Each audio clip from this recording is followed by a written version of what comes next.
ఇవన్నీ మర్చిపోతాడు. జాగ్రత్త జోబులు పెట్టుకుని జాగ్రత్తగా బంది కొట్టుకుని వెళ్ళిపోతాడు. నేరుగా వెళ్ళిపోయి తాగి చక్కడే దులుతూ ఉంటాడు. హల్లెలూయా. బైబిల్లో ఉంటుంది, మద్యం అంట బాధ్యతను మరిచిలే చేస్తుందంట. ఏమన్నదండి? బాధ్యతను మరిచిపోలే చేస్తుందంట. ఇంకా సామెతలు కన్నా సొలొమోను అన్నాడు, మద్యం నిన్ను వెక్కిరింతల పాలు చేస్తుంది అన్నాడు. ఏంటండి అది? అంటే వాడు 10 మందిలో అల్లరైపోయి వాడు జీవితాన్ని అంతా నాశనం చేసేసుకుంటాడు మద్యం వల్ల. భౌతిక సంబంధమైన మద్యమే నేను వెక్కిరింతల పాలు చేస్తే మరి ఆత్మ సంబంధమైన మద్యం? ఆత్మ సంబంధమైన మద్యం ఏదంటే బోధ, దొంగ బోధ, అపోస్తుల బోధను పక్కనెట్టి, నిజమైన బోధను పక్కన పెట్టి, దేవుడిచ్చిన అసలైన బోధను పక్కనెట్టి, వీళ్ళు సొంత బోధ, సంఘాలలో తయారు చేసిన బోధ, ఆ థియాలజీ బోధ నేర్చుకుని సొంత ఆలోచనలతో, సొంత మనస్సాక్షితో నడుస్తూ వెక్కిరింతల పాలైపోతున్నారట. ఆమేన్, హల్లెలూయా. ఇక్కడ దేవుడిచ్చే ద్రాక్షారసం మానేసి దెయ్యం ఇచ్చే ద్రాక్షారసానికి అలవాటు పడిపోయారు ప్రజలు. శరీర క్రియలకే ప్రాముఖ్యత ఇస్తారు కానీ ఆత్మ సంబంధమైన క్రియలకు వారు ప్రాముఖ్యత ఇవ్వరు. ఆత్మ సంబంధిగా నడుస్తాడు, శరీర సంబంధి. హల్లెలూయా. చూడండి, కొన్ని విషయాలు నేను దేవుని యొక్క ప్రవక్త చెప్పిన వాక్యాల్లో నుంచి కొన్ని విషయాలు మీకు చదివినిపిస్తాను. అసలు భార్య భర్తల యొక్క బాధ్యతలు ఏంటో కొన్ని విషయాలు మనం చూద్దాం. అసలు భర్త ఎలాగ భార్యను చూడాలి, భార్య ఎలాగ భర్తకు లోబడతాడు, ఈ విషయాలన్నీ కొన్ని ప్రవక్త ద్వారా మాట్లాడిన కొన్ని విషయాలు చూద్దాం. జాగ్రత్తగా మీరు వినండి. హల్లెలూయా. పురుషులారా, మీరు మీ భార్యలను ప్రేమించుడి, అటువలనే క్రీస్తు కూడా సంఘమును ప్రేమించి అది కలంకమైనను ముడతైనను అట్టిది మరి ఏదైనను లేక పరిశుద్ధమైనది గాను నిర్దోషమైనది గాను మహిమ గల సంఘముగాను ఆయన తన ఎదుట దానిని నిలబెట్టుకొనవలెనని వాక్యముతో ఉదక స్థానము చేత దానిని పవిత్రపరిచి పరిశుద్ధపరచుటకై దాని కొరకు తన్ను తాను అప్పగించుకొనెను. ఆమేన్, హల్లెలూయా. ఒక పురుషుడు తన భార్యను ఏం చేయాలంటే ప్రేమించాలండి. ఎలా ప్రేమించాలి? కొత్త చీరలు కొనా, బంగారం పెట్టా, లేకపోతే బిర్యానీ పెట్టా, లేకపోతే అన్ని సౌకర్యాలు సమకూర్చేసి సంతోష పెడతాడా? అలా అది ప్రేమ? హల్లెలూయా. ఏమైనా వింటున్నారా? ప్రేమ అంటే అది అనుకుంటారు చాలా మంది. కొత్త చీరలు కొని, బంగారం కొని, ఇల్లు కొని, కారు కొని, ఆ జలసాల రాయిల్లో తిప్పడమే ప్రేమ అనుకుంటారు. అది ప్రేమ కాదు. ప్రేమ అంటే అది కలంకమైనను ముడతైనను అట్టిది మరి ఏదైనను లేక పరిశుద్ధమైనది గాను నిర్దోషమైనది గాను మహిమ గల సంఘముగాను ఆయన తన ఎదుట నిలబెట్టవలెనని వాక్యముతో ఉదక స్థానము చేత పవిత్రపరిచి. దేవుడు యేసుక్రీస్తు ప్రభు తన సంఘాన్ని ఎలా పవిత్రపరుస్తున్నాడంటే, దేవుని ముందు ఒక నిర్దోషముగా నా భార్య నిలబడాలి, పవిత్రంగా దేవుని ఎదుట నా భార్య నిలబడాలి. హల్లెలూయా. ఆ భార్యలో కలంకము కనపడకూడదు, నా భార్యలో ముడత కనపడకూడదు. ఒక పవిత్రమైనదిగా, ఒక పరిశుద్ధమైనదిగా దేవుని ఎదుట నా భార్య ఉండాలి. హల్లెలూయా అని చెప్పి ఆమెను ఎల్లప్పుడూ కూడా వాక్యముతో ఉదక స్థానం చేపిస్తూ, వాక్యం చేత బుద్ధి చెప్పుతూ, వాక్యం చేత ఆమె యొక్క ప్రవర్తన మారుస్తూ చక్కగా వాక్యం వైపు నడిపించడానికి ఆయన ఏం చేశాడంటే పవిత్రపరిచి పరిశుద్ధపరచుటకే దాని కొరకు తన్ను తాను యేసుక్రీస్తు సమర్పించుకున్నాడట. హల్లెలూయా. అంటే నిరంతరము నీ భార్యను దేవుని ఎదుగు నడిపించడానికి నిన్ను నీవు సమర్పించుకోవాలి. భార్య అంటే నీకు కూడుండి పెట్టడానికో, బట్టలు పెట్టడానికో, నీకు స్నానం చేసి పెడతాకో, నీకు ఈ వృద్ధురాకో కాదు భార్య అంటే. హల్లెలూయా. భార్య అంటే అది కాదండి. అవన్నీ చేయాలి, మంచిదే, అది వేరే సంగతి. కానీ భార్య అంటే నువ్వు ఎల్లప్పుడూ చేయవలసిన పని ఏంటంటే దేవుని ఎదుట పరిశుద్ధముగాను నిర్దోషముగాను ముడతైనను కలంకమైనను ఏమీ లేకుండా అక్కడ నిలబెట్టడానికి ఆమెను ఎల్లప్పుడూ వాక్యం చెప్పి బలపరచాలి. హల్లెలూయా. ఏం చేయాలండి? ఊడొండలేదని తిడతావు కానీ, ఇల్లు చూడలేదని తిడతావు కానీ, ప్రార్థన చేయలేదని, వాక్యం చదవలేదని ఏమని తిడతావా? ఏమండి, ఏమని తిడతావా? నీకు చెయ్యాల్సిన సౌకర్యాలన్నీ చేయకపోతే మాత్రం మీదడిపోతావు కయ్యమని. ఆమె ప్రార్థన చేస్తుందో, లేకపోతే వాక్యం చదువుతుందో, లేకపోతే ఏ కార్యాలు చేస్తుందో ఏం పట్టించుకో. నీకు అసలు పట్టింపే లేదు. నా భార్య దేవుని ఎదుటి నిర్దోషంగా ఉండాలి, పవిత్రంగా ఉండాలి, పరిశుద్ధంగా ఉండాలి, ఆమె నీతి క్రియలు నేర్చుకోవాలి, శుభ్రంగా ఆమె చక్కగా దేవుని ఎదుటి నిష్కలంకంగా ఉండాలి, పవిత్రంగా ఉండాలి అని చెప్పి ఈమె పరిశుద్ధాత్మ పొందుకు తన్ను తాను అప్పగించుకుని దేవునికి అప్పుడు అక్కడ నిలబడాలట. హల్లెలూయా. మరి దేనికి అప్పగించుకున్నావు నువ్వు? అబ్బే, దేనికి అప్పగించుకోవాలో తెలియదు. పెళ్ళి అంటే పెళ్లి చేసుకోవడం, పెద్దలు నేర్పించారని పెళ్లి చేసుకోవడం, సంసారం చేయడం, పిల్లలు కండడం, కష్టపడి సంపాదించి పెట్టడం, అంతే. తినడం, తాగడం, పడుకోవడం, ఇదే నేర్పించారు పెద్దలు. మనకు కూడా అదే అలవాటైపోయింది. అసలు భార్య అంటే ఏంటో, భర్త అంటే ఏంటి తెలియలేకపోయింది. కానీ ఎప్పుడైతే ప్రవక్త వచ్చాడో, ఎప్పుడైతే గొర్రెపిల్ల జీవగ్రంథాన్ని తీసుకుని వచ్చాడో, ఆ యొక్క వాక్యాన్ని ముద్రలను తీసుకుని వచ్చాడో, ఇప్పుడు మనకు అర్థమవుతుంది అనమాట మన జీవితాలు ఏ విధంగా కట్టుకోవాలి. ఏమైనా హల్లెలూయా. భర్త ఎప్పుడు నీ భార్యనికి లోబడతాది అంటే, నీ భార్యనికి లోబడాలంటే నిన్ను నీవు ప్రభువుకు సమర్పించుకోవాలి. సమర్పించుకోక దేని విషయంలో సమర్పించుకోవాలి?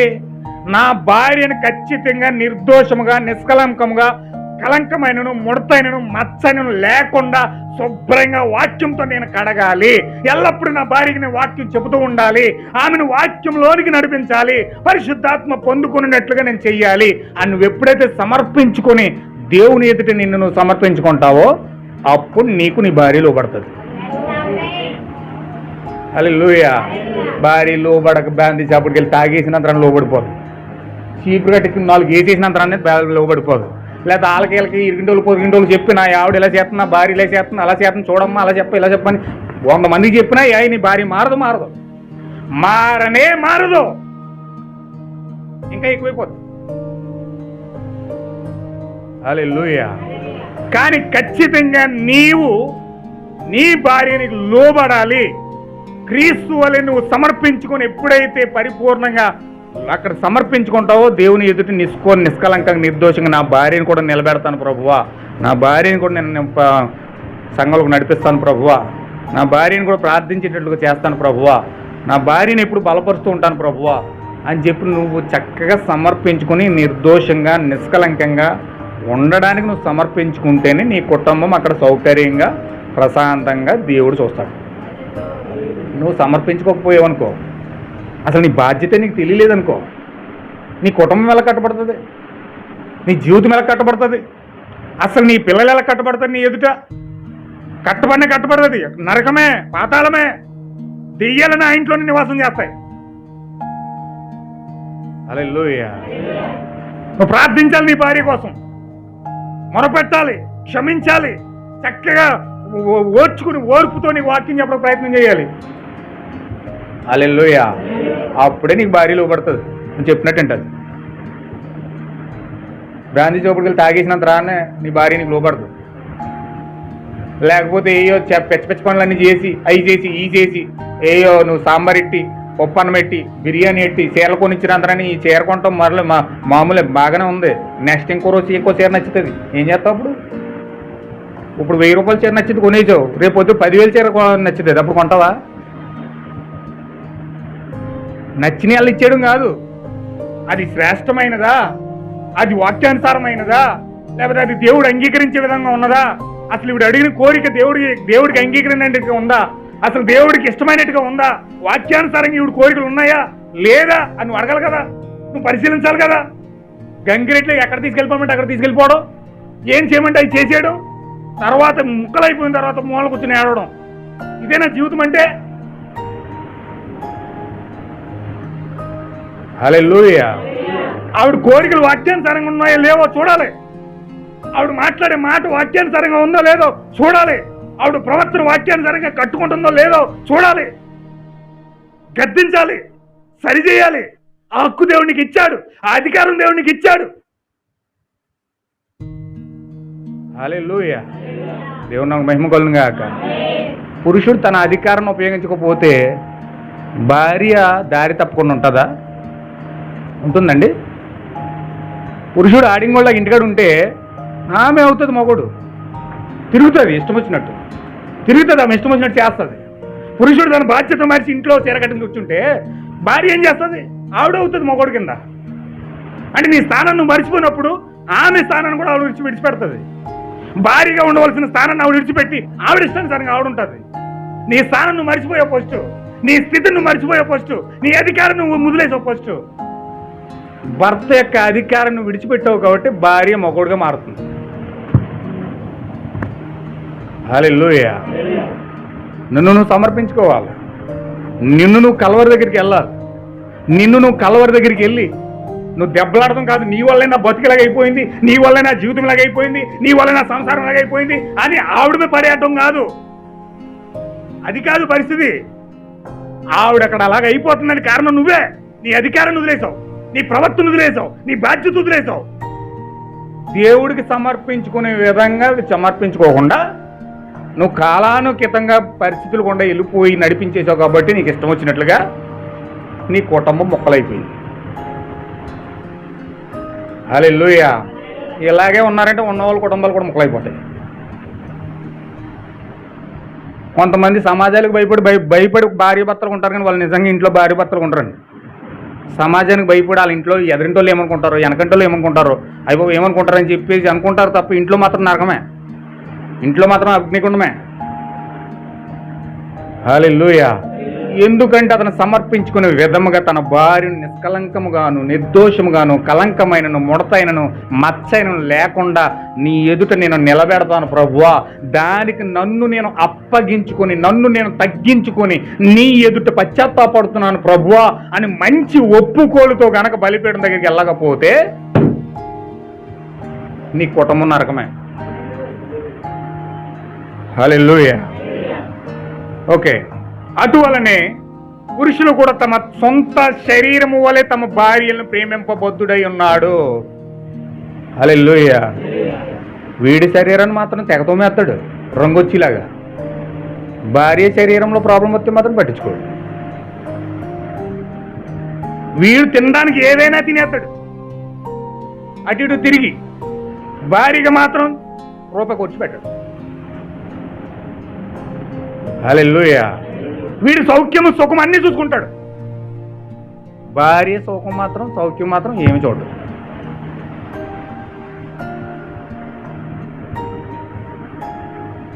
హల్లెలూయా. ఏమన్నా వింటున్నారా? స్వార్థపూరితమైన మనసు, స్వార్థపూరితమైన జీవితం.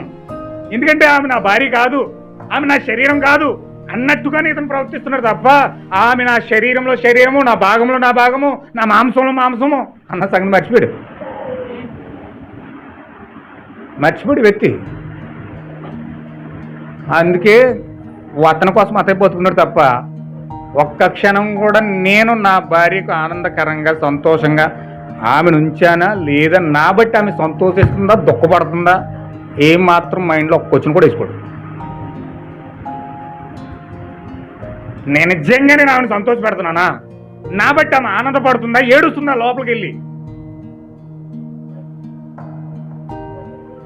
అని వింటున్నారా?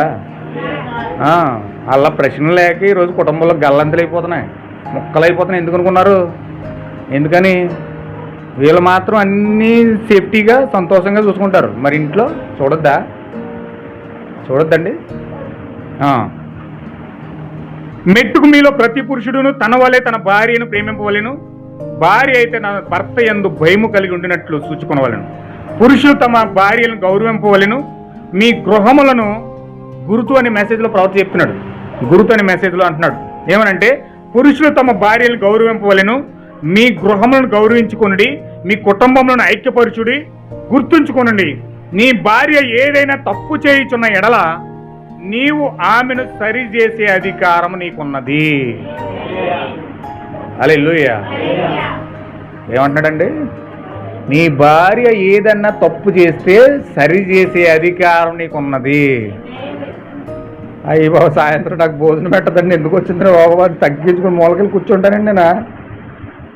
గట్టిగా మాట్లాడండి అనుకోండి, నాకు సాయంత్రం అన్నం పెట్టదు, అన్నం ఉండదు, శుభ్రంగా ముసుకేసేసి పడుకుంటుంది. అనవసరంగా ఆమెను అలా నేను ఆమెను రెచ్చగొట్టాను అనుకో, నా బతుకు కొడుతూ నడిపోద్ది అని చెప్పేసి నువ్వు తగ్గించుకొని గొర్రె పిల్లగా సాధువుగా మారిపోయావు అనుకో, తర్వాత నేను ఎత్తి మీద కూర్చుంటుంది. తర్వాత నేను ఎత్తెక్కి కూర్చుంటుంది. అమ్మోరు తల్లి మొయ్యవలసిందే నువ్వు నీ జీవితకాలం అంతా. హల్లెలూయా. నీ భార్య ఏదైనా తప్పు చేయుచున్న ఎడల నీకు ఆమెను సరిచేసే అధికారం ఉన్నది. ఆమె నీకు లోబడివలసిన్నది, కానీ ఆమెను కొట్టు హక్కు నీకు లేదు. హల్లెలూయా. భార్యను కొట్టు అధికారం నీకు లేదట. అసలు ఇక్కడ ఏమంటాడంటే భార్యను కొట్టినవాడు ఆడింగ్ కూడా అంటున్నాడు. మీరు ఏమన్నా ఇబ్బంది పడతారని నా మాట చదవట్లేదు. భార్యను కొట్టినాడు ఏమవుతాడండి? ఆడింగ్ కూడా అట. అంటే ఇంకేం చేయలేక కోపం ఒకటి చూపిస్తాడు. ఇంకా కోపం తప్ప ఇంకేమీ లేదు. ఎందుకంటే ఆమె జయించే శక్తి లేదు ఇక్కడ. ఆమెను సరిచేసే అధికారం ఉపయోగించే బలం లేదు ఇక్కడ. ఆమెను వరసి నడిపోతుంది. ఆమె గల్లం చేసేస్తుంది రకరకాలుగా. ఇంకా ఇతను ఏం చేస్తాడంటే బయట పడితే రోడ్డు అంతా అల్లరపాలు అయిపోతామని చెప్పి నోరు ముందు కూర్చుంటాడు. హల్లెలూయా. ఏమన్నా వింటున్నారా? భార్యని కొట్టినోడు డాడీని కూడా అని గుర్తుపెట్టుకుని మరి. ఆమెను ఈడ్చే హక్కు నీకు లేదు. ఈడ్చే హక్కు లేదట. కొట్టేసి ఈడ్చేస్తారు కదా, కాలు తొక్కేస్తారు, తన్నేస్తారు, లేకపోతే పిడిగుద్దులు గుద్దుతారు, చాలా భయంకరంగా కొట్టుకుంటారు ఇళ్లలో. కానీ ప్రవర్తి ఏమంటాడంటే అలా కొట్టే హక్కు నీకు లేదన్నాడు, ఈడ్చే హక్కు కూడా లేదన్నాడు. చూడండి, దేవుడు మగవాణిని ఒక సాటి అయిన సహాయం కొరకు తయారు చేశాడు, కానీ కాళ్ళు తుడుచుకొని గోనిగా ఆమెను ఇయ్యలేదు. గుర్తుంచుకోనండి, ఆమె నీ ప్రియురాలు. ఆమె ఎల్లప్పుడూ ఆ విధముగానే ఉండవలెను. మరియు ఆదాము పురుషుడు తన భార్యపై అధికారం కలిగి ఉంటాడని, మరియు అతడు తన భార్య కొరకు పూర్తి బాధ్యత వహించాలి. దేవుడు పురుషుని తన భార్య నిమిత్తం సమాధానం చెప్పువానిగా ఉన్నాడు. మీరు ఎంత గారాభంగా ఎంత ప్రేమించినా తప్పులు చేసి గద్దించకుండా సరిచేయకుండా మీరు అలాగే వదిలేసి దేవుని దగ్గరికి నడిపించకుండా ప్రార్థించేటట్లుగా చూడకుండా వాక్యం చదవకుండా చేయకుండా మీ ఇష్టానుసారంగా మీ భార్యను వదిలేశారనుకో, చేసిన ప్రతి ఒక్క క్రియ కోసం రేపు పొద్దుట దేవుడి దగ్గర నీ భార్య కోసం లెక్క చెప్పాలి. హల్లెలూయా. నా భార్య అంటే నాకు చాలా ఇష్టం ప్రభువా. ఒక ఆయన అన్నాడండి ప్రవక్త దగ్గరికి వచ్చి,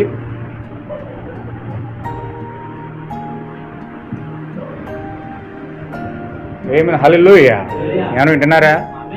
నా భార్య చాలా గౌరవమైన సంబంధమైన స్త్రీ అండి, చాలా అద్భుతమైన స్త్రీ, చాలా అద్భుతంగా ఉంటుంది. ఆమె ఒక పాట పాడే అవకాశం ఇవ్వండి అన్నాడు. అంత అద్భుతంగా భర్త చెప్పినప్పుడు ప్రవక్త ఏమన్నాడు, సరే పాడతాకు నేను అవకాశం ఇస్తాను, డౌట్ లేదు, రమ్మనండి అన్నాడు. ఆమె పాట పాడడానికి వస్తుంది. ఎలా వస్తుంది అనుకున్నారు? పెదాల నిండా పేడంతా రాసేసింది, ఎర్రగా ఉన్నాయి పెదాలు, ముఖమంతా మొత్తం రాసేసింది, జుట్టు అంతా కత్తిరించేసి ఇక్కడికి ఇలా వదులుకుంది. ఒక బ్రా వేసుకుని ఒక స్కర్ట్ వేసుకుని ఇంత ఎత్తుమరాలు చెప్పులు వేసుకుని టిక్కు టిక్కు టిక్కు టిక్కు నడుచుకుంటూ వస్తుంది బలిపేట దగ్గర పాట ఆడతాకి. హల్లెలూయా. వెంటనే ప్రవక్త తన భర్తను పిలిచి, నువ్వు చాలా మంచి సహోదరుడు అనుకున్నాను, కానీ ఎంత ఆడింగుడు అనుకోలేదు. నీ ఆడింగి తనమే చూపిస్తుంది. ఇక్కడ సమాజంలో పాట పాడాలంటే ఒక స్త్రీ ఎలా ఉండాలి? ఇంత అద్భుతమైన స్త్రీ, మాధుర్యమైన స్త్రీ, నువ్వు ప్రేమించే భార్య అన్నావు, ఇదా? వెనక్కి వెళ్ళిపోమని చెప్పన్నాడు. హల్లెలూయా. నెక్స్ట్ రోజు నుంచి చర్చికి రాలేదు. నెక్స్ట్ రోజు నుంచి చర్చికి రాలేదు మేనేజర్. చూడండి వాళ్ళ పరిస్థితి ఎలా ఉందో. అంటే ఇతను భార్య ప్రేమిస్తున్నాడు, లిప్స్టిక్ వేసినా మాట్లాడు, జల్లు వేసుకున్న మాట్లాడు, స్కట్లు వేసుకున్న మాట్లాడు, ఏ విధంగా స్త్రీ ఉన్న మాట్లాడు, నీ ఇష్టం వచ్చినట్టు ఉండు. హల్లెలూయా. ఏమన్నా వింటున్నారా? ఇక్కడ ఏమంటున్నాడంటే ఖచ్చితంగా చేసిన ప్రతి దానికి భార్య విషయమై దేవుడి దగ్గర నువ్వు లెక్క చెప్పాలట. నా భార్య మాట ఉందండి, ఇలాగే చేస్తుందండి, ఇలాగే ఉంటుందండి, తనకి ఇష్టమైనట్టే ఉంటుందండి, అలా చెప్పు అనుకో, నువ్వు కారణాలని దేవుడు అండి అక్కడ. అలాగైపోవడం కారణం నువ్వే. నీ ఎన్నుకునే విధానం బాగలేదు. దేవుడు ఒక స్త్రీని ఎన్నుకోమని చెప్తే నువ్వు వెళ్ళి ఇంకో స్త్రీని ఎన్నుకున్నావు. దేవుడు నువ్వు భార్యగా ఓ స్త్రీని పెడితే నువ్వు వెళ్ళి ఇంకో స్త్రీని భార్యగా చేసుకున్నావు. దేవుడు ఏర్పాటు చేసిన వివాహం చేసుకోకుండా, ప్రార్థించి దేవుని దగ్గర కనిపెట్టకుండా, దేవుడు చూపించిన భార్యను చేసుకోకుండా ఏదో నువ్వు భార్యను చేసేసుకున్నావు. ఆమె లోపడదు, జీవితాంతకాలం గయ్యాలుగా నీ మధ్య తెగబడుతుంది. ఇప్పుడు నువ్వు ఎలాగా ఆమె విషయం లెక్క చెప్తావు దేవుడి దగ్గరికి వెళ్ళి? నేను వినలేదు ప్రభువా, అలా చేసింది ప్రభువా, ఇలా వెళ్ళిపోయింది ప్రభువా, అలా చేసింది ప్రభువా, ఇలా వెళ్ళిపోయింది ప్రభు, అలా చెప్పింది ప్రభు, ఇలా చెప్పింది ప్రభు, నన్ను మోసం చేసింది ప్రభు, నన్ను మాయ చేసింది ప్రభువా అని నువ్వు వెళ్ళి దేవుడి దగ్గర చెప్పవు. వింటాడా? వింటాడండి? అది నువ్వు చూసుకున్నప్పుడు ఉండాలి, అది నువ్వు చేసుకున్నప్పుడు ఉండాలి. నువ్వు ప్రారంభంలో దేవుడి దగ్గరికి వెళ్ళి ప్రార్థించలేదు, నాకు ఫలానా భార్య కావాలి ప్రభువా, పరిశుద్ధాత్మ కలిగిన భార్య కావాలి, నేను నిన్ను పొందుకున్న భార్య కావాలి, నువ్వు నచ్చిన భార్య కావాలి, నీ ఇష్టానుసారమైన జగత్ పునాది వేయబడక ముందు నీ ఆలోచనలో ఏ భార్య ఉన్నదో ఆ భార్య నాకు ఇయ్యి ప్రభువా అని ప్రార్థించి వివాహకార్యంలోకి అడుగు పెడితే అప్పుడు దేవుడికి ఆ భార్యని ఇచ్చివడేమో. హల్లెలూయా. మరి ఏం చేయకుండా వెళ్ళిపోయి దూకేసి నువ్వు మాట అంటలేదు ప్రభు, అలాగే వెళ్ళిపోతుంది ప్రభు, ఇలా వెళ్ళిపోతుంది ప్రభు, వచ్చి చేసిన ప్రభు, నన్ను అమాయకం చేసేసిన ప్రభు, నన్ను మోసం చేసేసిన ప్రభు, నన్ను చీటం చేసేసిన ప్రభు అంటే ఎలా చెట్టు అవుతుంది అది? ఏమన్నా వింటున్నారా? అవన్నీ దేవుడు ఎండండి. దేవుడికి అవసరం లేదు అవన్నీ. నువ్వు చెప్పే కారణాలు దేవుడు ఎండు. నేను చెప్పినట్టు నువ్వు చేసావా లేదా అని అడుగుతాడు. హల్లెలూయా. దేవుడు నాకు మహిమ కలుగును గాక. నీ భార్య కోసం నువ్వు లెక్క చెప్పుకునే తప్పుడు తెలుస్తుంది నీ బాధ. ఇప్పుడు కాదు, ఇప్పుడు బాగానే ఐస్ క్రీమ్ పెడతావు, కట్లేసి ఇలాగే పేరుపింతావు, ఎక్కడికి పంపితే అక్కడ పంపేస్తావు, ఒంటరిగా ఏ చేయమంటే చేయిచ్చేస్తావు, ఏ చేయమంటే అది ఎక్కడికి ఎలా తీసుకెళ్ళమంటే తీసుకెళ్ళిపోతావు, పార్కు తీసుకెళ్ళమంటే పార్క్కి, రెస్టారెంట్ తీసుకెళ్ళమంటే రెస్టారెంట్కి, అన్నీ ఏది చేయమంటే అన్నీ చేస్తావు, చీరలు కొంటావు, రకరకాలన్నీ చేస్తావు. కానీ నీ భార్య నిర్దోషత్వాన్ని దేవుని ముందు పెట్టడానికి ప్రార్థించడానికి చెయ్యలేదనుకో, నువ్వు తర్వాత లెక్క చెప్పుకునేటప్పుడు ఉంటుంది, మామూలుగా ఉండదండి.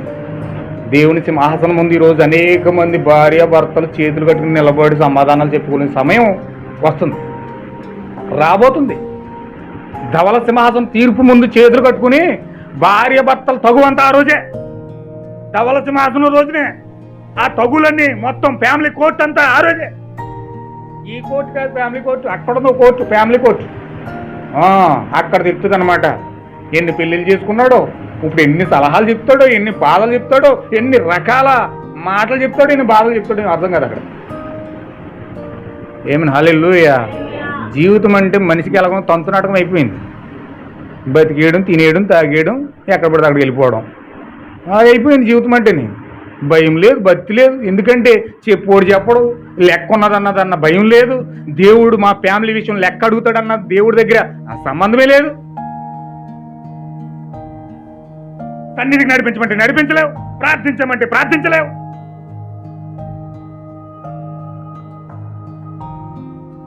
ఆమేన్, హల్లెలూయా.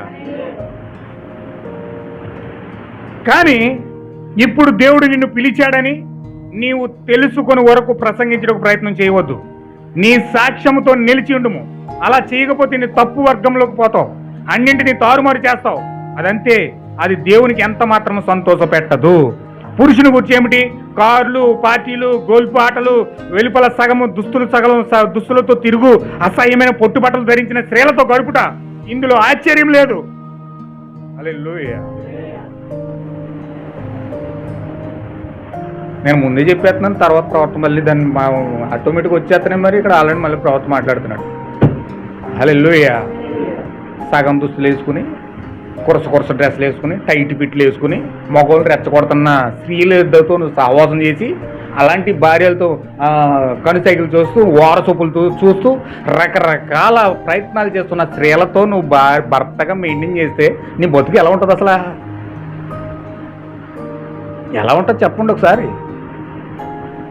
ఆమె పరిశుద్ధమైన స్త్రీ కాదు, పరిశుద్ధాత్మ పొందుకున్న స్త్రీ కాదు, దేవుడికి ఇష్టమైనట్లుగా జీవించే స్త్రీ కాదు. ఈమె వారసొప్పులు చూస్తుంది, పట్టుపట్లు ధరిస్తుంది, దేవుడు చెప్పినట్టు చేయదు, అన్ని వాక్యం ఒకటి చెప్తే ఇవి ఇంకొకటి చేస్తుంది, ప్రార్థన చేయదు, వాక్యం చదవదు, దేవుడు అంటే సహవాసం చేయదు, జీవితం అంతా నటనే, నటిస్తూ నటిస్తూ నటిస్తూ వెళ్ళిపోతూ ఉంటుంది. ఇటువంటి స్త్రీతో నువ్వు సహవాసం చేస్తే, ఒక భర్తగా నువ్వు ఉంటే, అటువంటి స్త్రీకి నీ పరిస్థితి ఏంటి? ఎలా సమాధానం చెప్తావు దేవుడి దగ్గర? ఏం చెప్తావు దేవుడి దగ్గర నిలబడి నువ్వు సమాధానం?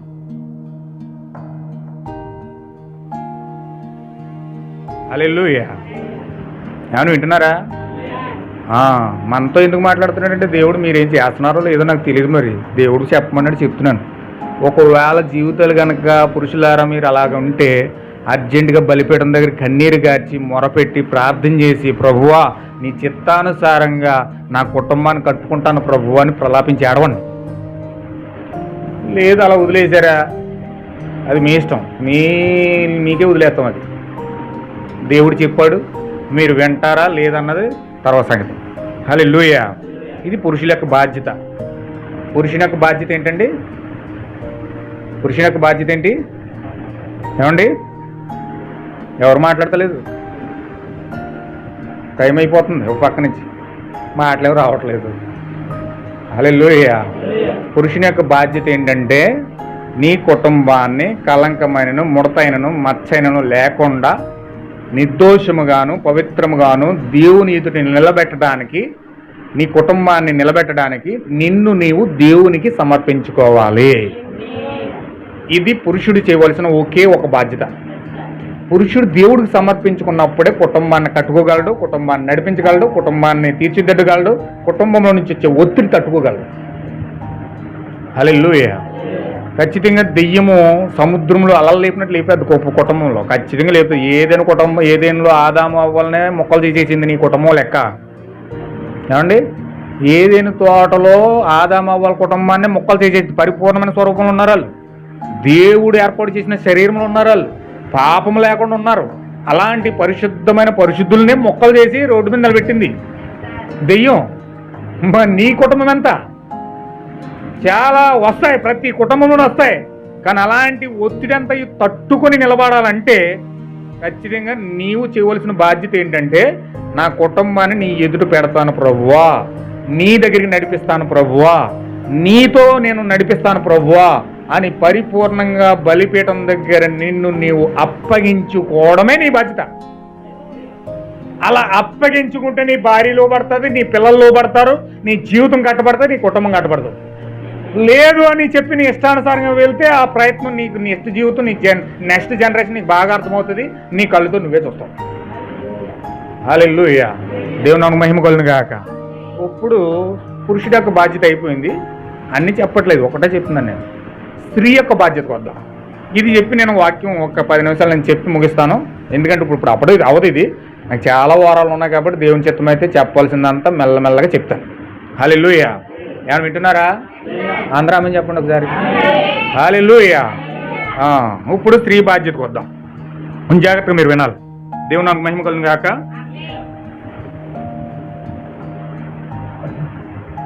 పురుషులు మీరు గుర్తుపెట్టుకున్నారు కదా, మీ మైండ్లో రాసేసుకోండి, మీరేం చేయాలో రాసేసుకోండి. ఇంకెప్పుడు కంప్లైంట్ చెప్పొద్దు. కంప్లైంట్ చెప్తున్నారంటే మీరు ఇంకా లోబడలేదని అర్థం, సమర్పించుకోలేదని అర్థం. సరైన సమర్పణ మీరు బలిపీఠం దగ్గర లేకపోతే మీ కుటుంబాలు విచ్ఛిన్నం అయిపోతాయి, ఖచ్చితంగా అవుతాయి. ఇది వాక్యం, ఇది నేను చెప్పట్లేదు సుమా, దేవుడు ప్రవర్త ద్వారా పలుకుతున్న మాటలు. హల్లెలూయా. ఇప్పుడు స్త్రీలకు మాట్లాడదాం. స్త్రీ ఎంత మాత్రమో పురుషులకు బోధించకూడదు లేదా ప్రసంగించకూడదు. స్త్రీ మౌనంగా ఉండి సంపూర్ణ విధేయతతో నేర్చుకునవలెను.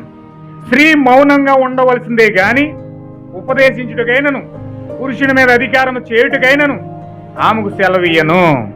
మొదట ఆదామును తరువాత హవ్వయు నిర్మించబడిన వారు కారా? మరియు ఆదాము మోసపరచబడలేదు, కానీ స్త్రీ మోసపరచబడి అపరాధంలో పడిపోయింది. 1 తిమోతి పత్రిక 2వ అధ్యాయంలో ఉంటుంది ఇది. స్త్రీ సంఘంలో మౌనంగా ఉండవలెను, వారు లోబడివలసి ఉండవలసిందే గాని మాటలాడుటకు వారికి సెలవు లేదు.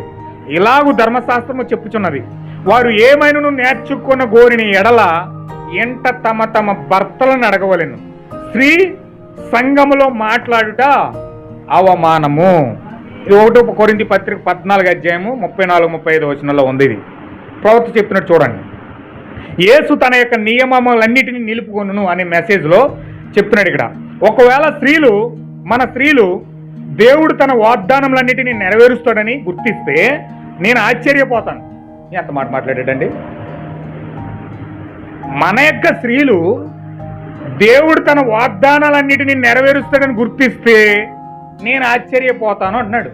అంటే ఆయన ఆశ్చర్యం కలిగించిన విషయం ఏంటంటే దేవుడు అన్ని వాగ్దానాలు నెరవేర్చడు, కొన్ని వాగ్దానాలు మనం నెరవేర్చుకోవాలి అని వాళ్ళు ఉంటారు. అందుకే ఎక్కువ ఆలోచిస్తారు. హల్లెలూయా. ప్రతి దానికి టెన్షను, ప్రతి దానికి ఒత్తిడి, ప్రతి దానికి రకరకాలుగా ఆవేదన గురైపోయి వాళ్ళు చేయాల్సిన ప్రయత్నాలన్నీ చేసేస్తారు. అంటే దేవుడు చేస్తాడనే నమ్మకము వారి జీవితాల్లో 100% ఉండదు. ఏమని వింటున్నారా? ఇది వారి బలహీనత. స్త్రీల యొక్క బలహీనత ఏంటంటే అన్ని మగోడే చేయలేడు, నేనే చేయగలను, నేనే నడపగలను, నేనే కుటుంబాన్ని నడపగలను, నేనే ప్రతిదాన్ని హ్యాండిల్ చేయగలుగుతాను, నా భర్త అమాయకుడు, తెంగరోడు, ఏం చేత కాదు, అంతా నేనే చేస్తాను అనే తాత్పర్యం ప్రతి స్త్రీలోనే ఉంటుందట. దేవుడు ప్రతి వాగ్దానాన్ని ఆయన నెరవేర్చలేడు, నేను కొన్ని వాగ్దానాలు నెరవేర్చుకోవాలి అని ఆలోచించింది గనకే అవ్వ ఆతృతపడి తొందరపడి కయ్యింది తెచ్చేసింది. ఏమని హల్లెలూయా. ఈ స్వభావం ఎక్కడ బయటపడింది? ఏదేం తోటలోనే బయటకు వచ్చేసింది. దేవుడు కుమారుని ఇస్తానన్నాడు. ఎప్పుడు ఇస్తాడు, ఎలాగిస్తాడు, ఎందుకు ఇస్తాడు, దేని బట్టి ఇస్తాడు అని అన్ని ఆలోచించి సహనముతో ఎదురు చూసే తత్వం దేవుడు అవ్వలకు పెట్టలేదు. దాన్ని అబ్రహాంలో పెట్టాడు. దేవుడు కుమారుని ఇస్తానన్నాడు, ఇచ్చేదాకా కాగలరు కదా. మీరు ఫలించి అభివృద్ధి చెందండి అన్నాడు. అభివృద్ధి పరిచేదాకా ఉండాలి కదా, ఈమె ఉండాలా వద్దండి. కానీ తొందరపడిపోయి అభివృద్ధి పొందమన్నాడు కదా. అభివృద్ధి అంటే ఏంటో నేను చూపిస్తాను రా అమ్మ అన్నాడు సాతాను వచ్చి. దేవుడు అభివృద్ధి పరుస్తానన్నాడు, ఫలించమన్నాడు. మీరు ఫలించాలంటే నేర్చుకోవాలి కదా, ఫస్ట్ కమ్ నేర్పిస్తాను రా అన్నాడు. ఆ యొక్క మాటకి ఆతృతపడి పరిగెత్తిపోయింది అది. కానీ అబ్రహాం అయితే అలా కాదు. నేను ఇస్తానని వాగ్దానం చేస్తే ఇచ్చే వరకు ఎదురు చూశాడు. 25 సంవత్సరాలు ఎదురు చూశాడు. కానీ అది స్త్రీలో ఉందా ఏమండి? లేదు. అంటే అంత సహనం, అంత ఓపిక స్త్రీలకి లేదు అని ఇక్కడ ఆమె యొక్క స్వభావాన్ని గురించి దేవుడు మాట్లాడుతున్నాడు. తట్టుకునే శక్తి, ఎదురు చూసే శక్తి, ఓపిక ఆ స్త్రీ యొక్క లక్షణాలలో కనపట్టలేదు. ఇది మొట్టమొదటగా ప్రపంచము పతనమైపోయే ముందు అక్కడ పడ్డది. అమ్మ మీ బలహీనతది గుర్తుపెట్టుకోవాలి. స్త్రీల యొక్క బలహీనతది సహనం లేని తత్వం, నిలబడలేని తత్వం, ఓర్చుకోలేని తత్వం, కంగారు పడే తత్వం స్త్రీలో ఉంటుంది. ఏమేన్ హల్లెలూయా. పరిశుద్ధాత్మతో ఈ మెసేజ్ కనుక ఉండకపోతే నన్ను అభ్యంతర పెట్టుకుంటారు, పోయి నా మీద అభ్యంతర పడిపోతారు. కొంచెం జాగ్రత్తగా నేను చాలా ముందే చెప్పాలి ఈ విషయాలన్నీ. నేను ఎందుకు చెప్పట్లేదంటే ఎక్కువ అభ్యంతరాలు వచ్చేది ఇట్ల మీద. ప్రవక్త అందుకే చాలా విషయాలు ముందు చెప్పలేదు. లోతైన విషయాలు ఉంటాయి కానీ లోతైన విషయాలు వెంటనే ముందు పెట్టేయకూడదు. పెట్టామంటే చాలా దెబ్బతినేస్తాం. ఎందుకంటే పరిస్థితులు ఆ విధంగా ఉన్నాయి కాబట్టి దేవుడు నన్ను ఇలా ప్రేరేపించి చెప్పమన్నాడు, చెప్తున్నాను అంతే. హల్లెలూయా. మీరు సహనంతో సహించుకొని వింటే దీనికి మీకు దీవెనగా ఉంటుంది, వినకపోతే శాపం ఉంటుంది. హల్లెలూయా. దేవుడు నాకు మహిమ కలుగును గాక. అంటే బైబిల్ చెప్పినది ఆయన తన వాగ్దానాలన్నిటిని నెరవేర్చును. నీవు దానిని జరిగించినప్పుడు నువ్వు దేన్ని జరిగిస్తావో అని గుర్తించావా? నీవు ప్రభావమును తృణీకరిస్తావు. బైబిల్ చెప్పినది, ఏ స్త్రీ అయితే తన జుట్టు కత్తిరించుకొనునో ఆమె ప్రార్థించుటకు కూడా తగదు అని. ఆమె దానిని చేయుట ద్వారా తన భర్తను అవమానపరుచుచున్నదని బైబిల్ చెప్తుందట. హల్లెలూయా. జుట్టు కత్తిరించుకునే స్త్రీ కనీసం ప్రార్థన చేయడం కూడా అర్హత లేదంట. ప్రార్థన చేయడం పక్కనెట్టు, తల శిరస్సు భర్త అయి ఉన్నాడు అంటే ఆమె జుట్టు కత్తిరించుకున్న ద్వారా తన భర్తను అవమానపడుతుందంట. బేబీ కటింగ్, రోల్ కటింగ్, ఏమన్నా ఎన్ని కటింగ్లు వచ్చినాయి తెలుసండి? లెక్క పెడితే సరిపోకూడదు చెప్పింది. ఎన్ని కటింగ్లు వేయాలంటే ఎక్స్ట్రాగా ఉన్న ఇంటికి కట్ చేసేయాలి.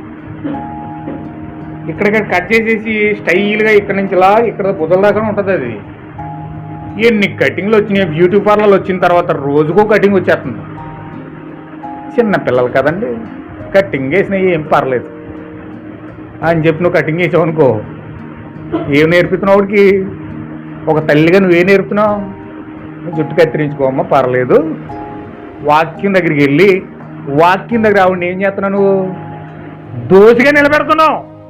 దేవుడు చెప్పింది ఒకటి అయితే నువ్వు నీ పిల్లల మీద నువ్వు తీర్చుకుని, నీ మీద తీర్చుకుని, కట్ చేసుకుని, అవి చేసుకుని చేస్తే చాలా తలను చేస్తే అప్పుడు నువ్వేం చేస్తావు? నీ పిల్లని నీవు దేవుని ఎదుట దోషిగా నిలబెడుతున్నావు అనమాట. దాన్ని బట్టి నువ్వు లెక్క చెప్పొద్దా? చెప్పాలా వద్దండి? హల్లెలూయా. దేవుని నామమునకు మహిమ కలుగును గాక. గుర్తుంచుకోనండి, పురచ వెంట్రుకలు మొదట రోమ్లో ప్రారంభమయ్యాయి. ఎక్కడండి? రోమ్లో ప్రారంభం. ముందు కట్ చేసుకున్నది వాళ్ళట. రోమీలు కట్ చేసుకున్నారని ఫస్ట్ పురచ వెంట్రుకలు. ఆ రోమీలు ఎవరో? రోమీ దేవత యెజబెలు. యెజబెలు కట్ చేసుకుని బ్యూటీ పార్లర్లు పెట్టింది ఎవరంటే మొట్టమొదట మొత్తం స్టైల్ అన్ని పరిచయం చేసింది ఎవరంటే యెజబెలు బైబిల్లో. ఆమె అతనిని ఆదామును ఒప్పుకొనున్నట్లు చేసి దేవుని చిత్తం నుండి తొలగించెను. స్త్రీ అంట ఆదాం ఏ పాపం చేయలేదండి. ఆదాం తప్పు చేయలేదు, పాపం చేయలేదండి. పాపం జరిగినప్పుడు అసలు అతను అక్కడ లేడు. కానీ స్త్రీ ఆదాము దగ్గర సాతాను దగ్గర నేర్చుకుని, సాతాను దగ్గర ఫలం ఎలా తినాలో నేర్చుకుని, చక్కగా ఆమె ప్రతి తాత్పర్యాన్ని అనుభవించి దాన్ని పట్టుకెళ్ళి తన భర్తను ఒప్పించి, తన భర్తకు నేర్పించి పరిశుద్ధమైన స్థలంలో ఉన్నవాడిని పాపంలో లాగేసిందంట ఆమె. హల్లెలూయా. ఏమన్నా వింటున్నారా? చాలా మంది భార్యలు పరిశుద్ధతలో నుంచి పాపములోనికి లాగేసి వాళ్ళు ఉంటారట.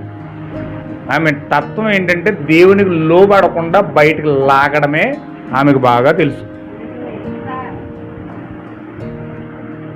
సాధారణకి మెసేజ్ అంటే ఎందుకు కోపం అనుకున్నారు? ఎందుకు కోపం తెలుసండి? వాడు బలహీనతలన్నీ మొత్తం బట్టలిప్పి మరి చూపెడుతుంది ఈ వాక్యం. వాడు దాచిపెట్టిన సంగతులన్నీ బహిరంగపరిచి బయటికి తీసుకొచ్చేది ఏంటంటే ఈ వర్తమానమే. అందుకే ఈ వర్తమానం అందరూ ఇష్టపడరు. ఈ వర్తమానం జోలికి సాతాను రానీడు. ఆమేన్. హల్లెలూయా.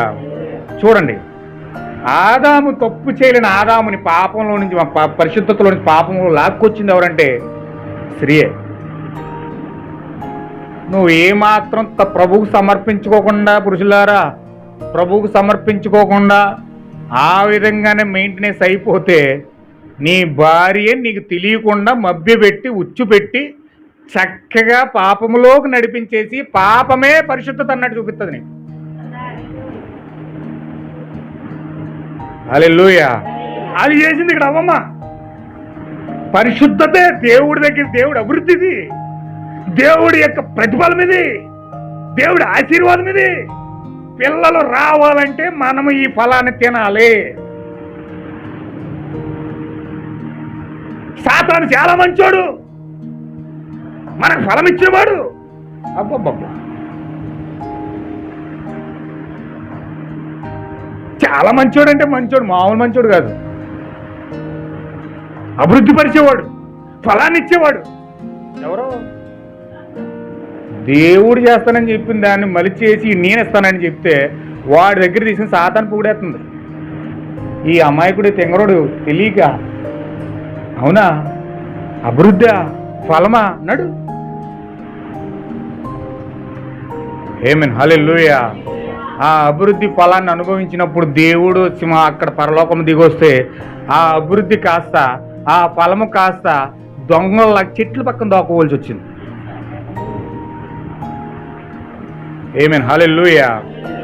పరిశుద్ధాత్మ లేకపోతే పురుషులారా ఇలాంటి ప్రయత్నాలు కుటుంబాల్లో జరుగుతాయి, ఖచ్చితంగా జరుగుతాయి. జరగకుండా మాత్రం ఉండవు. ఇది వాక్యం. ఇది మొట్టమొదటిగా ప్రపంచం ప్రారంభించడానికి ముందు జరిగిన కార్యాలు. ఏ విధంగా ప్రపంచం ప్రారంభమైందో ప్రపంచ అంతం వరకు కంటిన్యూగా ఫ్యామిలీలో జరుగుతూనే ఉంటాయి. హల్లెలూయా. అందుకే ఈరోజు పురుషుని వదిలిపెట్టి భార్య ఇంకొక పురుషుని ఆశ్రయిస్తూ ఉంది. జ్ఞానం కోసం, ఫలాల కోసం, డబ్బుల కోసం, ఆశీర్వాదాల కోసం, అయి కోసం, ఇట్ల కోసం ఒక శరీర సుఖాలు తీర్చుకోవడానికి భర్తను విడిచిపెట్టి వేరొక పురుషుని ఆధారం చేసుకుంటూ ఉన్నారు. ఫలాల కోసం, అభివృద్ధి కోసం, వాళ్ళు ఏదో జీవితంలో ఎదగడం కోసం ప్రయత్నం చేస్తున్నాం అన్నట్టుగా వెళ్తారు. లేదు, వెళ్ళరు, దిగజారిపోతున్నారన్న సంగతి వాళ్ళకి తెలియదు. నాశనం అయిపోతున్నారన్న సంగతి వాళ్ళకి తెలియదు. జీవితం అంతా ఈ దుఃఖపాలు చేసుకుని రోడ్డు మీద పడిపోతున్నారన్న సంగతి వాళ్ళకి తెలియదు. వాడు చూపించేది ఒకటే, అభివృద్ధి, ఫలాలు చూపిస్తున్నాడు, ఆశీర్వాదాలు చూపిస్తున్నాడు, ప్రేమ చూపిస్తున్నాడు, దొంగ ప్రేమ. హల్లెలూయా. ఏమన్నా వింటున్నారా? పవిత్రమైన పరిశుద్ధమైన స్థలంలో ఉన్న భర్తని సాతాను దగ్గర అభివృద్ధి ఫలాల వంకతో అతన్ని కూడా పాపంలో పడేసేసింది. కుటుంబాలు స్త్రీలు ఉంటారు, ఎక్కడికి వెళ్తానని చెప్తారు, ఎక్కడికి వెళ్ళరు, బాయ్ ఫ్రెండ్ దగ్గరికి వెళ్తారు, లేకపోతే ఎక్కడెక్కడికి తిరిగి వస్తూ ఉంటారు. వీడు నమ్మి అమాయకంగా చెక్క భోజనం చేసుకుంటూ చీరకట్టిన ఇంట్లో కూర్చున్నాడంటే ఆవిడ చేయాల్సింది చేస్తూ ఉంటుంది బయట. హల్లెలూయా. ఏమన్నా వింటున్నారా? ఎక్కడ ప్రారంభమైంది ఇది? ఏదేనిలోనే ప్రారంభమైంది. అది జరిగేటప్పుడు ఆదాం లేడు, అక్కడ ఆదాం లేడు, ఒంటరిగా ఉందామే.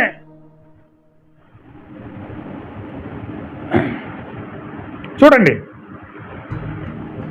ఆదామును ఒప్పుకొన్నట్లు చేసి దేవుని చిత్తము నుండి అతనిని తొలగించేసిందంటే అతడు ఏది చేయకూడదో దానిని అతడు చేయటం వలన అది సమస్త మానవ జాతి మరణమునకు కారణమైన. అందువలననే బైబిల్ ఆమె ఉపదేశం చేయుటకు గాని లేక బోధించుటకు గాని లేక ఏ రీతిగానైనాను దేవుని వాక్యమును ఉపయోగించకుండా ఉండినట్లు ఆమె నిషేధించబడెను. హల్లెలూయా. ఎందుకంటే ఇలాంటి ఆవిడ చేతిలో బైబిల్ పెడితే, వాక్యం ఇస్తే ఏం చేస్తుంది? ప్రతిదీ ఆమెకు అనుకూలంగా మార్చేసుకుని, ఇదిగో దేవుడు ఇలా చెప్పాడు కదా అందుకే నేను ఇలా చేస్తున్నాను, ఇదిగో దేవుడు ఇలా చెప్పాడు కదా అందుకే నేను ఇలా చేస్తున్నాను అని అన్ని దేవుడి మీదనో, భర్త మీదనో, పక్కింటోళ్ళ మీదనో, ఎదురింట్లో మీద తోచేస్తా తప్ప ఆవిడ మీద మాత్రం ఏమీ పెట్టుకోదు. హల్లెలూయా. ఆమెకు ఆ మాత్రం నిర్దోషమైనది, పవిత్రమైంది, పరిశుద్ధమైంది, నిష్కలంకమైంది. ఆమె చాలా తెల్ల మల్లెపూల కనబడుతుంది. తప్పు చేసిన వాళ్ళందరూ ఈమె తప్పు చేస్తూ, వాళ్ళు తప్పు చేస్తున్నారు, వీళ్ళు తప్పు చేస్తున్నారు, వాళ్ళు చేస్తున్నారు, వీళ్ళు చేస్తున్నారు అని అందరినీ చూపించి ఈమెం చేస్తుందంటే ఈమె పాపం చేస్తుంది ఎందుకని. హల్లెలూయా. వాక్యం దగ్గరికి వచ్చి, ఇదిగో దేవుడు ఎలా చెప్పాడు కాబట్టి నేను చేస్తున్నానంట. హల్లెలూయా. అంటే తప్పించుకోవడానికి ఏటైనా మార్గమును వెతికే కారణం ఇక్కడ కనబడతా ఉంది. హల్లెలూయా. అంటే స్త్రీ తప్పు చేసి ఆమె ఎట్లాగైనా తప్పించుకోగలదు. పాపము చేసి తప్పించుకునే స్వభావం ఆమెలో ఉన్నది. ఏమని వింటున్నారా? ఏం నేర్పిస్తున్నాడు చూడండి బైబిల్ దేవుడు. అంటే ఈ లక్షణాలు, సర్పం యొక్క లక్షణాలు, పాపం యొక్క లక్షణాలు ఏ విధంగా మనలో ఉన్నాయో తెలియజేస్తే దేవుని యొక్క ఉద్దేశం ఏంటంటే ఇలాంటి పనులు మన జీవితాల్లో జరిగినప్పుడు జాగ్రత్త పడతామని చెప్తున్నాడు. హల్లెలూయా. కుటుంబాలు ఇలా జరుగుతాయండి. మభ్య పెడతారు, తప్పించుకుంటారు, ఏదేదో చేస్తారు, తప్పించుకుంటారు. తప్పించుకునే స్వభావం ఆమెలో ఉన్నది. అబద్ధమాట ఆడలేదంటారు, తప్పు చేసి చేయలేదంటారు, పాపం చేసి చేయలేదంటారు. దానికి ఏయో కారణాలు వెతుకుతారు, వాళ్ళని వీళ్ళని చూపిస్తూ ఉంటారు. ఈ కారణాలన్నీ వారిలో ఉన్నాయి కనుక పేతురు గారు చెప్తున్నాడు ఏమన్నాడంటే, భార్య బలహీన ఘటము కనుక మీరేం చేయాలి? ఏం చేయాలండి? జ్ఞానము కలిగి ఆమెతో కాపురం చేయమన్నాడు. జ్ఞానం లేకపోతే అజ్ఞానిగా ఉన్నామంటే తట్టుకోలేక ఉర్రే చేసుకుంటాం, గోదట్లో దూకేస్తాం, లేదా బ్రాంతికి అలవాటు అయిపోతాం, లేదా వేష్యల చుట్టూ తిరుగుతాం, లేదా పెచ్చోళ్ళలాగా మనే పెట్టుకున్న వాళ్ళలాగా సర్వస్వం కోల్పోయిన వాళ్ళు తిరుగుతాం. నీ ముఖంలో ఆనందం ఉండదు, సంతోషం ఉండదు, ఏమీ ఉండదు. అవి చూస్తూ నీరు గారిపోయి జీవితంలో సర్వస్వం కోల్పోయినట్లుగా నీ ముఖం ఉంటుంది. హల్లెలూయా. ఎందుకంటే తప్పుని చూసి గద్దించలేవు, పాపాన్ని చూసి ఖండించలేవు, ఇలా చేయకమని చెప్పలేవు, చెప్పినా ఎందో ఏం చేస్తాను?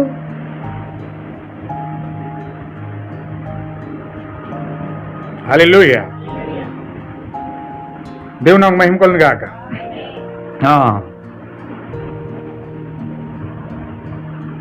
ఇప్పుడు సహోదరి, ప్రభు బోధించడానికి నేను పిలిచినని మీలో అనేకులు చెప్పుదురని నేను ఎరుగుదును. మీతో నేను వాదించట్లేదు, నేను ఇష్టపడట్లేదు.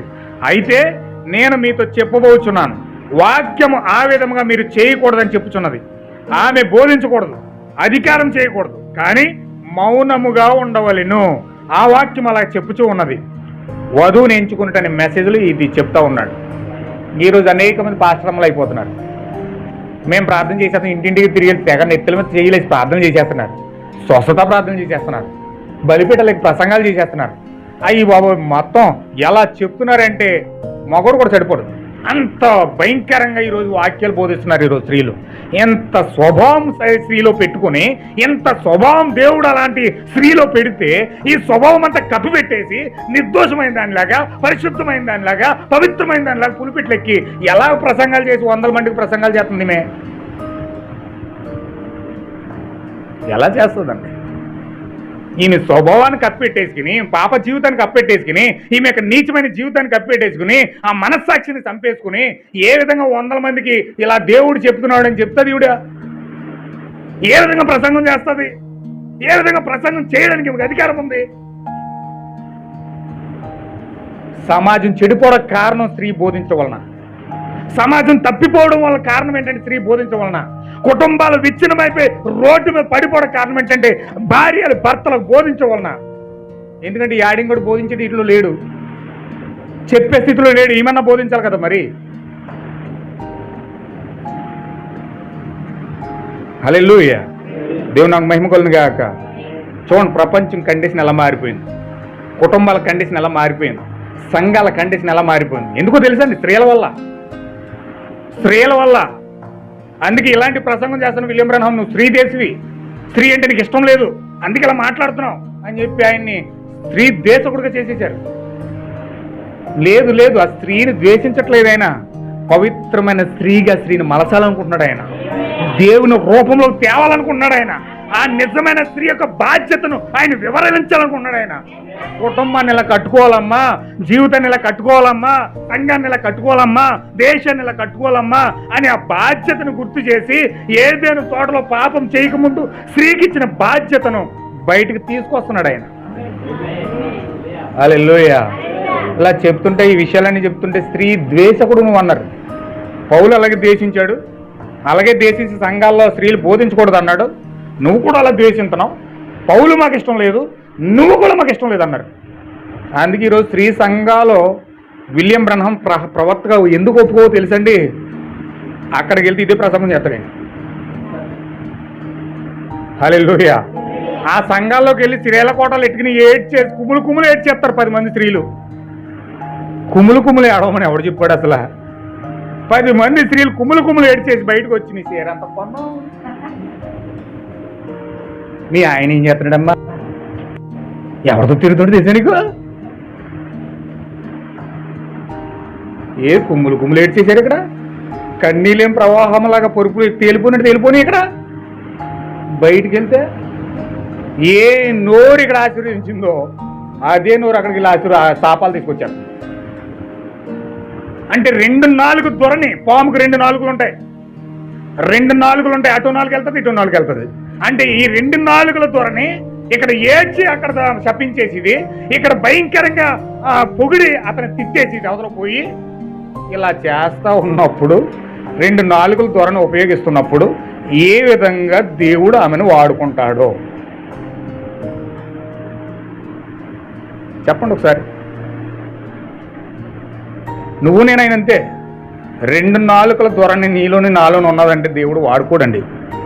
ఉంటే చల్లగానే ఉండాలి, లేకపోతే వెచ్చగానే ఉండాలి. నులువెచ్చగా ఉన్నావంటే దేవుడికి అసహ్యమే కలిగి ఉమ్మూసే స్థితిలోకి వెళ్ళిపోతాం. నులువెచ్చగా ఉంటే దేవుడు నోట్లో నుంచి ఉమ్మేస్తాడట, తుప్పుక్కుమని ఉమ్మేస్తాడు అంతే. చిచ్చి నీ బతుకుసాడా అంటాడు. 2 రకాలుగా ఉంటుంది. 2 రకాలుగా ఉండేది పాము. సర్పం యొక్క స్వభావము అవ్వ సేకరించింది కనుక ఈరోజు మనిషిలోనికి 2 రకాల స్వభావాలు వచ్చినాయి. ఇక్కడ అవునంటాడు, అక్కడ కాదంటాడు, ఇక్కడ పొగిడేస్తాడు, అక్కడ తిట్టేస్తాడు. హల్లెలూయా, దేవుడు నాకు మహిమ కలుగును గాక.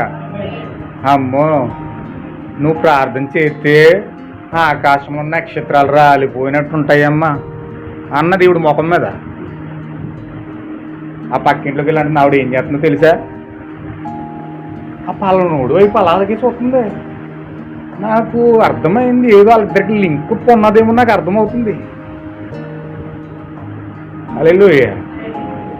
ఏం చేసింది? ఇక్కడేమో ప్రార్థన కోసం మాట్లాడి చక్కగా పోడేసింది, అక్కడికి వెళ్ళి లింక్లెట్టేసింది. అందుకే ఎప్పుడైనా సరే చెప్పుడు మాటలు ఎన్నవాడు ఎవడైనా సరే నాశనం అయిపోతాడు. నీ కళ్ళారా చూస్తే మాట్లాడు, లేదా మానే. నువ్వు అది నిజమని నమ్మితే మాట్లాడు, లేకపోతే మానే. అనవసరంగా కళ్ళబొల్లు కట్ల కబుర్లు చెప్పి పురమాయించేసి అది చేసి ఇది చేసి నువ్వు చెప్పడానికి ప్రయత్నం చేసావంటే నీ జీవితాన్ని నీ కళ్ళు నువ్వే పొడి చేసుకుంటావు. 2 స్వభావాలు ఎక్కడి నుంచి వచ్చినాయి? 2 ద్వంద్వ వైఖరి ఎక్కడి నుంచి వచ్చిందంటే ఏదైనా తోటలో సర్పం ద్వారా వచ్చేసింది. సర్పం యొక్క స్వభావం మన జీవితంలోకి వచ్చేసింది. ఇప్పుడు మనం ఏం చేస్తామంటే సర్ప స్వభావం ద్వారా 2 రకాలుగా మలిచిపోతాం. ఇలాంటి స్వభావాన్ని తెచ్చిన స్త్రీని దేవుడు బోధించమని ఎలా చెప్తాడు? పాపమేమో ప్రపంచాన్ని ఇంత ముంచెత్తేసి అగ్నిగుండాలు వచ్చినా, భూకంపాలు వచ్చినా, ప్రళయం వచ్చినా, యుద్ధాలు వచ్చినా, అన్ని ఏది వచ్చినా సరే స్త్రీ వల్లే జరుగుతున్నాయి కదా. ఇప్పుడు ఈ స్త్రీని పులిపిటెక్ను బోధించమ్మా అని దేవుడు ఎలా చెప్పుతాడు? ప్రపంచం ఇంత నాశనం అయిపోతుందంటే కారణం ఒక్క స్త్రీ. యుద్ధాలు వస్తున్నాయంటే కారణం ఒక్క స్త్రీ. ఈ కాలంలో ప్రవక్త అన్నాడు, చెరలో ఉన్న ఆత్మలు అనే మెసేజ్లో ఏమన్నాడు తెలుసండి? ఒక యాక్సిడెంట్ అవుతుందంటే కారణం స్త్రీ అన్నాడు. ఒక యాక్సిడెంట్ అవుతుందంటే కారణం స్త్రీ అన్నాడు. ఇంట్లో ఏదో గొడవ అవుతుంది, మానసిక ఒత్తుల్లో ఆలోచించుకుంటూ పోతాడు ఇతను. దిష్టి అంతా ఇంటికి ఎడతాడు, అలా వెళ్ళిపోతాడు.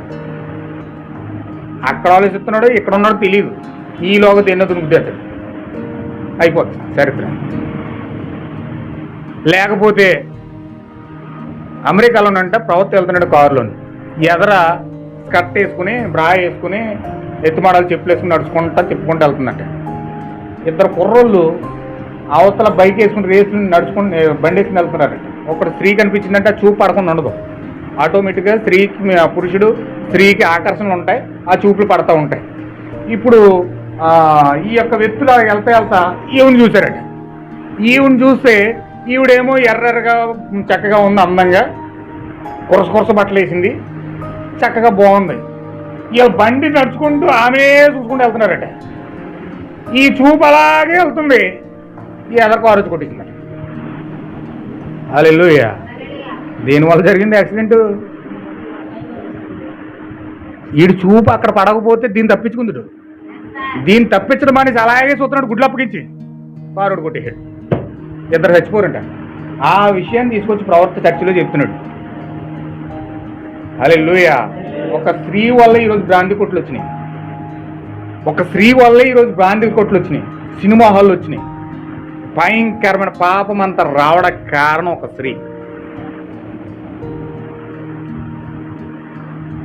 పాపం చేసిన తర్వాత స్వభావం అది. ఈరోజు అంత భయంకరమైన స్వభావం పెట్టుకొని ఏ విధంగా పులిపిటెక్కి ప్రసంగం చెయ్యమ్మని దర్శనములు వచ్చి నీకు చెప్తాడు. అంటే దేవుడు తలలేదా, తోకలేదా, లేదా మైండ్ లేదా? అంటే ఎంత తెంగరోని చేసేసారు చూడండి. దేవుని కూడా తెంగరోని చేసేస్తున్నారు.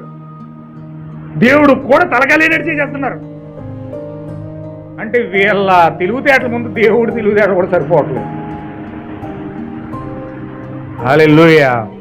అందుకే ఈరోజు ఎంత తగ్గించుకుని నమ్రత కలిగి స్త్రీ వినయము విధేయతతో దేవుని సన్నిధిలోకి రావాలో అంత విధేయతతో రావాలి. మెడ చాచుకుని ఒళ్ళు ఇరుచుకుని దేవుడి సన్నిధిలోకి వచ్చిందంటే అది ఏదేను తోటలో ఉన్న స్వభావం అని ఈ కాలమే ప్రవక్త మాట్లాడుతూ ఉన్నాడు. హల్లెలూయా.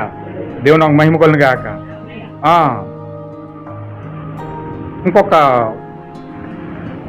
కిందకు ఉన్నది నేను చదివి ముగించేస్తాను. మెసేజ్లోకి వెళ్ళను, చాలా టైం అయిపోయింది కనుక కొంచెం ఓపిక కలిగి మీరు వినండి. నేను చాలా జాగ్రత్తగా మీరు వినాలి.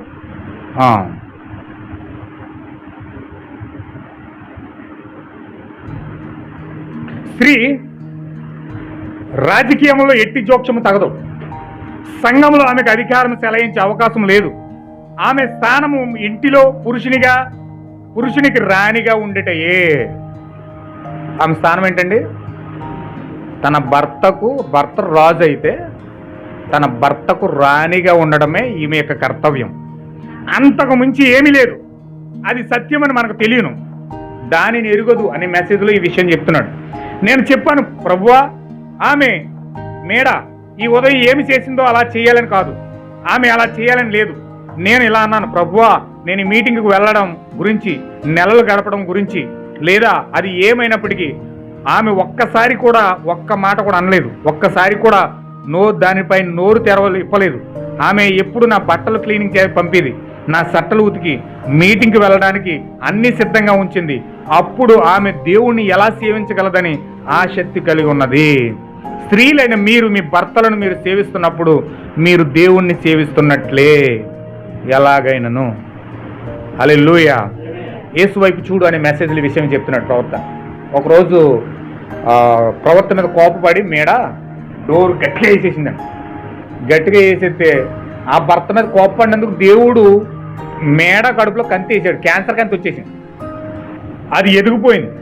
ఆపరేషన్ గదిలోకి వెళ్ళిపోయింది. ఇప్పుడు ఆపరేషన్ పడుతుంది.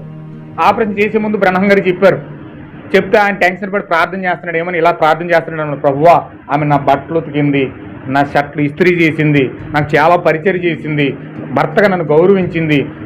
ఆమె తెలియక ఒక్క చిన్న విషయంలోనే కోపపడింది.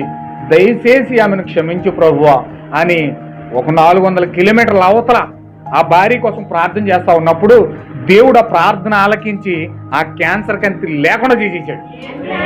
ఆమె గర్భం మీద పొట్ట మీద కత్తి పడకుండా చేశాడు. దేవుడు క్షమించాడు. ఆ విషయాలు ఎప్పుడైతే దేవుడు ప్రవక్త జ్ఞాపకం చేశాడు, నీ భార్య రోగైనప్పుడు, నీ భార్య మంచం మీద పడినప్పుడు, నీ భార్య కష్టకాలం ఉన్నప్పుడు, నువ్వు ఎప్పుడైతే భార్య చేసిన కష్టాన్ని దేవుడి ముందుకు తీసుకెళ్తావో అప్పుడు దేవుడు నీ భార్యని క్షమిస్తాడు. నీ భార్య రోగం తీసేస్తాడు. నీ భార్య ఆ యొక్క పరిస్థితిని విడిపిస్తాడు. హల్లెలూయా. భర్త చేయవలసిన పని అది. భార్య విసుక్కోకుండా తన భర్తకు వండు పెట్టినా, ఇస్త్రీ చేసినా, లేకపోతే పరిచర్య ఏది చేసినా కానీ అది నీ భర్తకు చేయట్లేదు, కానీ నీ భర్త రూపంలో దేవుడు చేస్తున్నాను. హల్లెలూయా. నువ్వు ఎంత కష్టమైనా మూలుకోకుండా, నువ్వు ఎంత కష్టమైనా భరిస్తూ, నువ్వు ఎప్పుడైతే కష్టపెట్టినా, శ్రమ పెట్టినా, బాధ పెట్టినా, ఇబ్బంది పెట్టినా నువ్వు భరిస్తూ, ఎప్పుడైతే యథార్థత దాటిపోకుండా, నువ్వు వేరే పురుషుడిని సమీపించకుండా ఎంత యథార్థంగా దేవుడి సన్నిధిలో నువ్వు భయభక్తులు కలిగి నీ భర్తకు సేవ చేసుకుంటావో ఆ సేవ దేవుడు చూస్తాడు. అంటే నువ్వు చేసిన సేవ నువ్వు కాదు, దేవుడు చేస్తున్నావు. హల్లెలూయా. నీ భర్త కూడేటట్లేదని ఎవడో నీ కూడేస్తున్నాడు వాడి దగ్గరికి వెళ్ళావనుకో, అది నీ యథార్థత అవ్వదు, క్రీస్తుకు సేవ చేసినట్టు అవ్వదు.